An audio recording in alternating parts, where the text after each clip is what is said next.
నేను 100కు 100% నాకున్న అనుభవంతో చెప్తా ఉన్నా. మనం ఏం పెద్ద గొడవలు బట్టి కొట్టేది లేదు, గడపలు బట్టి తవ్వేది లేదు.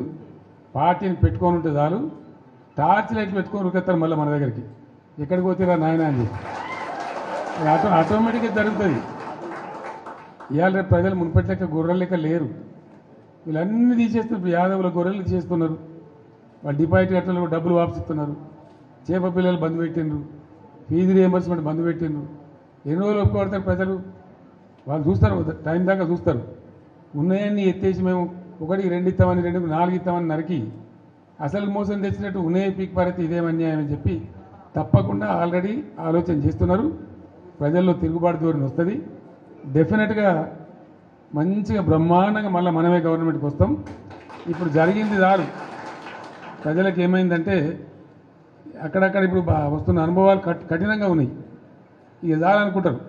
మళ్ళీ తప్పిపోయి కూడా కాంగ్రెస్కి ఏతరా బాబు అనేటువంటి అభిప్రాయానికి వస్తారు. కాబట్టి మనకి ఏం ఇబ్బంది లేదు. ఇప్పటిదాకా జరిగింది కూడా బీఆర్ఎస్ విజయగాథనే. ఈ పీరియడ్లో కూడా మనం పనిచేస్తూ ఉండాలా, తోచినంతలో ప్రజలు ఎంబడి ఉండాలా, ప్రజల సమస్యలలో వాళ్ళు ఎంబడి ఉండి పోరాటం చేయాలా.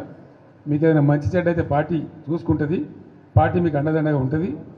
మీరు ఇంత పెద్ద ఎత్తున లార్జ్ స్కేల్లో మహబూబాబాద్ నుంచి, కొంత మన మేడ్చల్ నుంచి, మన నల్గొండ జిల్లా నుంచి నాయకులందరూ వచ్చినారు. చాలా సంతోషం. ఇక ముందు ఏం చేస్తామంటే వారానికి 1-2 నియోజకవర్గాలు పిలుద్దామనుకుంటున్నాం.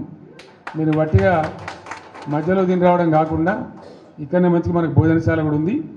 మీకు ముందే వస్తే చెప్పి వస్తే ఏమైందంటే 1000 మంది వచ్చిన బాధ లేకుండా ఇక్కడ మంచిగా భోజనాలు ఏర్పాటు చేస్తాం. మనం కాసేపు మంచిగా మాట్లాడుకోవచ్చు. అది నియోజకవర్గాల డేట్లు మేము త్వరలో ప్రకటిస్తాం. ఆ ప్రకారం వచ్చినట్టయితే కాన్స్టిట్యున్సీ బై కాన్స్టిట్యున్సీ ఈజీ ఉంటుంది.